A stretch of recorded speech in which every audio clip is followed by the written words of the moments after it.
welcome to the new lecture. Hope you all are doing well. Today we will discuss about healthcare delivery system in Pakistan, Community Health Nursing, chapter number 3, year 1, semester 2. So our objectives are here: define the term system and healthcare system, identify the health service available to community by Pakistan government healthcare system, explain the role of healthcare team member within the healthcare system, discuss the devolution plan of 2000, discuss nursing challenges in healthcare delivery system. Healthcare system. The term usually is used to refer to the system or program by which healthcare is made available to population and financed by government, private enterprises or both. अगर हम health care system की बात करें कि health care system है क्या, तो एक ऐसे टर्म है जो कि रेफ़र करती है एक ऐसे प्रोग्राम को जिसमें हेल्थ केयर मेंबर्स होते हैं जो कि पॉपुलेशन को अवेलेबिलिटी देते हैं, फाइनेंस गवर्नमेंट उनको फाइनेंस फराहम करती है, प्राइवेट भी हो सकता है, गवर्नमेंट भी हो सकते हैं और बोथ भी हो सकते हैं, जिसमें क्या होता है कि ओवरऑल जो हमारा एक प्रोविंस होता है या एक एरिया होता है या जहाँ पर वो सिस्टम पाया जा रहा है उन लोगों तक हेल्थ केयर सिस्टम अच्छे से प्रोवाइड करना, उनके हेल्थ को प्रमोट करना और प्रिवेंट करना. Personal health care services for individual and families available at hospital, clinic, neighborhood centers and similar agencies in physician office and in the client own home. कि अगर पर्सनल हेल्थ केयर सर्विसेज की बात करें तो वो individuals के लिए भी हो सकती है, फैमिली के लिए भी अवेलेबल है, जैसे कि हॉस्पिटल हो गए, क्लिनिक हो गए, नेबरहुड सेंटर्स हो गए या सिमिलर एजेंसीज जैसे कि फिजिशियन ऑफिसर्स हो गए या ऑफिसेज हो गए, and in the client own home या फिर क्लाइंट के खुद के घर में जाके हम उनको हेल्प प्रोवाइड करें. The public health service needed to maintain a healthy environment. जो पब्लिक हेल्थ सर्विस है उनकी जो नीड है वो क्या है कि वो हेल्दी इन्वायरमेंट प्रोवाइड करें, such as a control of water and food supply, जैसे कि वाटर की अच्छी हाइजीन सप्लाई देना, फूड की सप्लाई देना, रेगुलेशन ऑफ ड्रग को प्रॉपर तरीके से डिस्ट्रीब्यूट करना, रेगुलेट करना, सेफ्टी रेगुलेशन के हर जगह सेफ्टी मेजर्स हो, intent to protect a given population, teaching and research activities related to the prevention. और उस एरिया में रहते हुए वहाँ के लोगों का आप रिसर्चेज वहाँ पर करें, रिसर्चेज एक्टिविटीज़ करें, उन लोगों को टीच करें, एजुकेशन दे कि किस तरीके से आप डिजीज़ से प्रिवेंट कर सकते हैं. अब हम पढ़ेंगे जस्ट सिंपली सिस्टम. पहले हमने हेल्थ केयर सिस्टम पढ़ा. अब इस सिस्टम क्या होता है? A set of detail method, procedure, routine establish और formulate to carry out a specific activity, perform a duty और सॉल्व अ प्रॉब्लम. इसमें यह होता है कि एक डिटेल मेथड प्रोसीजर होता है, रूटीन एस्टैब्लिशमेंट होती है, फॉर्मुलेट किया जाता है, स्पेसिफिक एक्टिविटीज़ होती है जिसमें फॉर्मुलेट किया जाता है, हर एक बंदे की अपनी अपनी ड्यूटी होती है और उन सब का फोकस होता है, एक प्रॉब्लम होता है जिसे सॉल्व करना होता है या फिर स्पेसिफिक एक पॉइंट होता है, स्पेसिफिक एक टॉपिक होता है जिस पर वो सब काम कर रहे होते हैं. उन सब का सिस्टम के अंदर उन सब का एक गोल होता है जिनको उन सब ने मिलकर क्या करना है, अचीव करना है. Health care system. A health system is the way in which health services are provide. Health system एक ऐसा तरीका है जिसमें हम सारे all health services are provide, जितने भी हेल्थ सर्विसेज हैं उनको प्रोवाइड किया जाता है. From how they are finance the work, किस तरीके से इनको चलाया जाएगा फाइनेंस से, फैसिलिटीज़ कौन कौन सी फैसिलिटीज़ देंगे, सप्लाईज अवेलेबल कौन कौन सी सप्लाई है देनी है, अवेलेबिलिटीज़ देखनी है. Strong health system will ensure that everyone is able to access high quality health care without financial difficulty. और इस बात पे जोर दिया जाता है कि जितने भी वहाँ के लोग मौजूद हैं वो इंश्योर करें कि वहाँ पर एक स्ट्रॉन्ग हेल्थ सिस्टम उनको मिले जो कि फाइनेंशियली भी उनके लिए क्या हो, अफोर्डेबल हो. Everyone has the right to access health care, और हर एक के पास ये राइट है कि वो हेल्थ केयर असेस करें. जैसे कि अगर हम बात करें health care delivery system of Pakistan, तो हमारे पास पब्लिक सेक्टर है एंड प्राइवेट सेक्टर है. प्राइवेट सेक्टर में हमारे पास जैसे हॉस्पिटल्स आ गए या क्लिनिक्स वगैरह आ गए, वो चीज़ें जो कि या तो प्राइवेटली लोग क्या कर रहे हैं उसको गवर्न कर रहे चला रहे हैं, या फिर उसके अलावा कोई NGOs वगैरह है या ऑर्गेनाइजेशन है, ठीक है, वो लोग क्या कर रहे हैं उसको रन कर रहे हैं. जबकि अगर हम पब्लिक सेक्टर की बात करें तो उसको डिवाइड किया गया है दो में, federal government and provisional government. Federal government जैसे कि ministry of defence, ministries, military hospital, मतलब जो फेडरल है उनका ज़्यादातर काम किस तरफ होता है, झुकाव किस तरफ होते हैं, जो मिनिस्ट्री वगैरह हो गई, जैसे कि हमारे फौज हो गई, आर्मी हो गई, एयर फोर्सेस वगैरह, जितनी भी हमारी फोर्सेस है वो फेडरल गवर्नमेंट में आती है. और जितने भी रिसर्चेस इंस्टीट्यूट्स वगैरह होते हैं वो भी इसमें आते हैं. उसके अलावा वर्टिकल प्रोग्राम्स वगैरह. अब अगर हम बात करें प्रोविजनल गवर्नमेंट की, तो प्रोविजनल गवर्नमेंट में हमारे पास आता है प्रोविजनल डिपार्टमेंट ऑफ हेल्थ, ठीक है, प्रोविजनल डिपार्टमेंट ऑफ हेल्थ, जिसमें हमारे पास 3 किस्म के हॉस्पिटल्स आते हैं, primary health care, secondary health care and tertiary health care, ठीक है।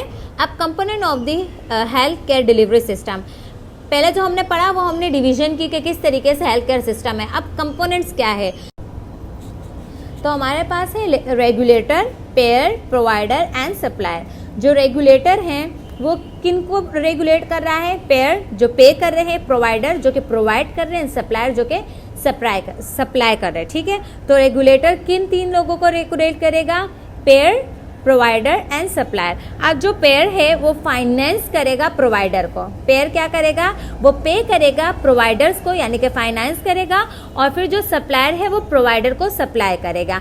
देन जो प्रोवाइडर है वो सर्व करेंगे कंज्यूमर को, और कंज्यूमर कौन होंगे, जो को इन सब चीज़ों को कंज्यूम करेंगे, जो हमारी पेमेंट वगैरह होगी, या जो हमारा बजट वगैरह होगा, या जो हमारी हेल्थ की फैसिलिटीज़ वगैरह है जिन लोगों को मिल रही है वो हमारे लिए क्या है, कंज्यूमर है। जैसे कि हमारे पेशेंट्स वगैरह हमारे क्या हो गए, कंज्यूमर्स हो गए। Health delivery system integrate rural health complex. अब हम बात करेंगे रूरल हेल्थ कॉम्प्लेक्स के बारे में, ठीक है।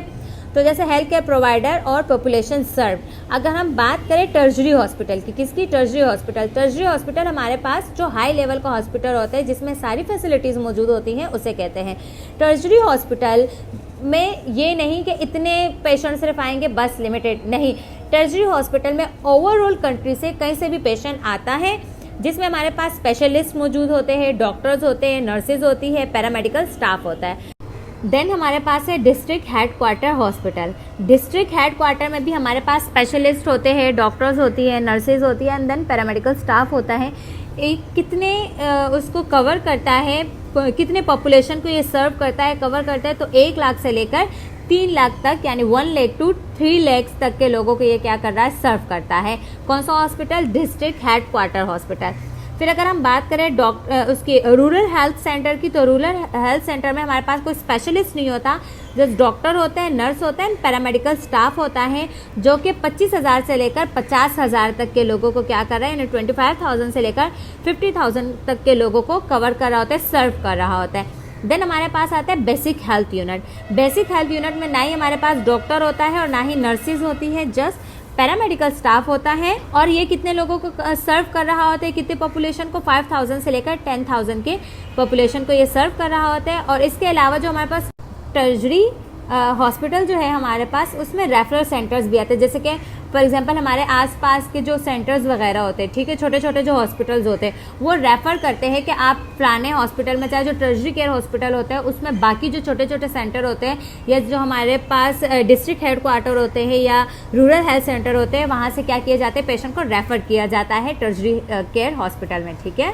फिर पब्लिक हेल्थ डिलीवरी सिस्टम की अगर हम बात करें, तो अगर डिस्ट्रिक्ट हेडक्वार्टर हॉस्पिटल की हम बात करें तो उसमें 80 to 100 बेड्स होते हैं।